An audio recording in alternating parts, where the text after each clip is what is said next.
আসসালামু আলাইকুম। বাংলাদেশ জাতীয়বাদী দল বিএনপি সকল নেতাকর্মীদেরকে আমার পক্ষ থেকে আসসালামু আলাইকুম। কেউ কারো প্রতি আক্রমণ করবেন না, সবাই শান্ত থাকবেন।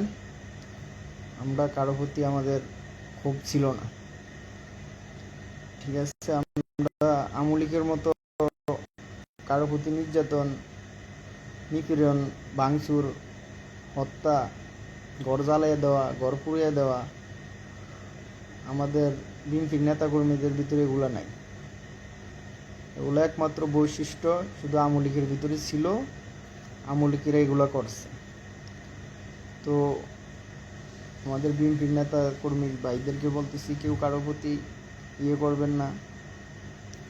তারপরে আমাদের হিন্দু, বৌদ্ধ, খ্রিস্টান যারা আছে তাদের প্রতিও আপনারা শ্রদ্ধাশীল থাকবেন। কেউ কারো কোনো স্থাপনার উপরে হামলা আক্রমণ করবেন না, বা মন্দির, গির্জা বা বিভিন্ন কিছুর উপরে কেউ আক্রমণ করবেন না। সবার প্রতি শ্রদ্ধাশীল রাখবেন। আমাদের সাথে কারোর সাথে শত্রুতা নাই, ঠিক আছে। তো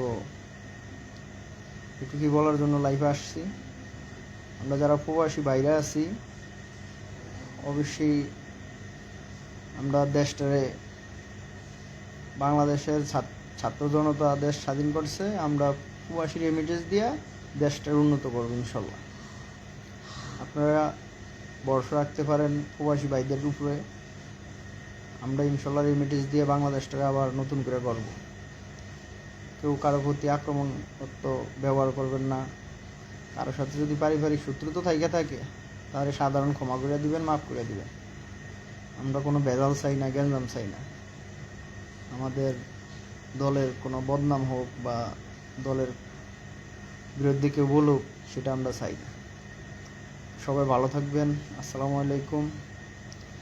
বাংলাদেশ জাতীয়বাদী দল বিএনপি।